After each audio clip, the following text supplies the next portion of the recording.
The year is 480 BC. The world is holding its breath. Between the mountains of Greece and a restless, churning sea lies a passage so narrow that history itself is forced to squeeze through it. Thermopylae, the hot gates. Steam rises from sulfur springs, curling through the rocks like ghosts that never learned how to leave. The air smells of salt, iron, and inevitability, and in that narrow corridor stand 300 Spartan warriors. Not an army, not a nation, a statement. Behind them, fractured Greek city-states arguing, delaying, praying this sacrifice buys time. Before them, the greatest military force the ancient world has ever assembled. The Persian Empire, hundreds of thousands strong. Some ancient sources say 1 million. Modern historians argue the numbers, but all agree on this. The Persians were endless, the Spartans were not. And yet, for days, the empire would not pass. Here on Crimson Historians, we walk into moments where logic fails and resolve takes its place. This is not a story about winning. It's about refusing to move.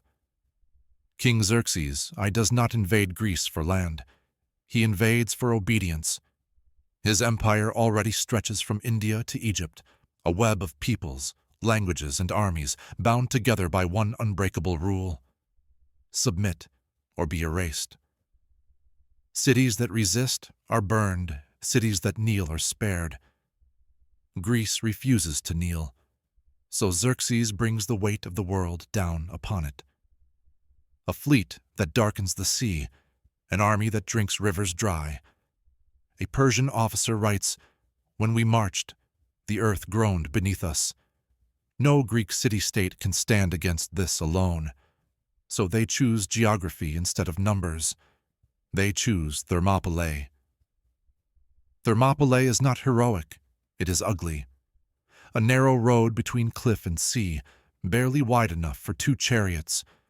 Mountains rise sheer on one side. The water presses close on the other. No flanking, no cavalry charges, no room for numbers to breathe. Here, an empire becomes a line, and lines can break. King Leonidas of Sparta arrives with 300 of his personal guard, men who have already fathered sons.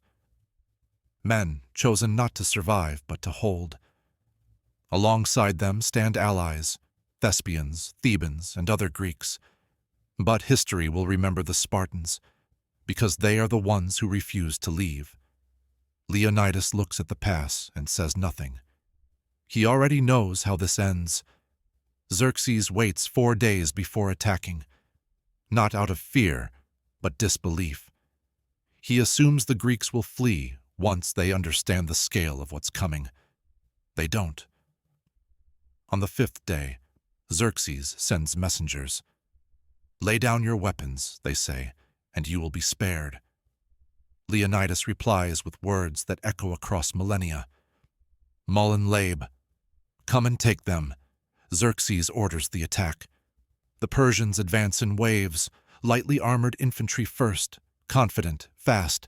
They die in the choke point, or at Spartan shields locked together. Spears thrust forward in perfect rhythm. The pass becomes a machine, efficient, merciless, unstoppable. Persians fall so tightly packed that their bodies block the advance. By noon, the ground is slick with blood. Xerxes watches in disbelief. An empire is being held back by men who refuse to step aside. Xerxes sends in the immortals, his elite guard, warriors chosen to replace any fallen man so the unit never shrinks. They expect fear. They meet discipline. The Spartans rotate their front line with clockwork precision. When one man tires, another steps forward. Spears shatter. Short swords take their place. Shields dent and crack, but never open. A Persian chronicler writes, "They fought like men who had already died." By sunset, the immortals withdraw. Xerxes is furious. He orders executions in his own ranks for cowardice, though it was courage that failed him. Still, Thermopylae holds. On the third night, a Greek named Ephialtes walks into the Persian camp. He knows a mountain path, a goat trail, that leads behind the pass.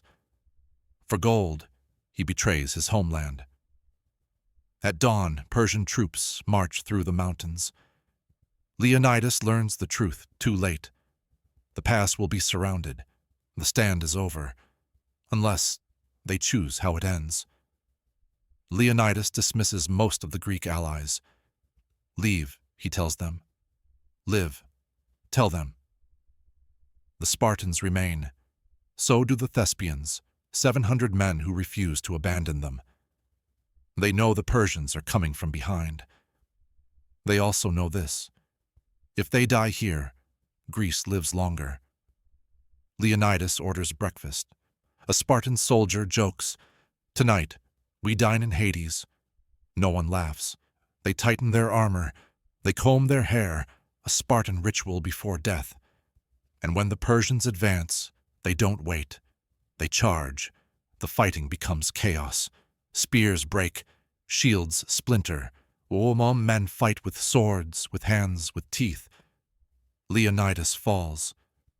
The Spartans fight over his body, dragging it back, forming a living wall around their dead king. Persian arrows darken the sky.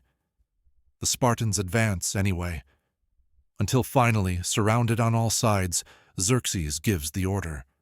Archers, thousands of arrows rain down. The last Spartans die standing. The pass falls silent. Thermopylae is lost. But something far greater has happened. The Persians won the battle, but they lost the war. Thermopylae bought Greece time to evacuate cities, time to assemble fleets, time to prepare. Weeks later, the Persian navy is shattered at Salamis. Months later, their army is broken at Plataea. Xerxes returns to Persia defeated, not by numbers, by resolve. A historian writes, "At Thermopylae, the Greeks learned that empire could bleed. The Spartans did not hold the Persians forever. They held them long enough. Their stand became a warning to every empire that followed. You can conquer land, you can burn cities, but you cannot always break the people who decide that death is cheaper than submission." Today, Thermopylae is a quiet road. Cars pass where armies once died, but beneath the asphalt lies a lesson written in bone.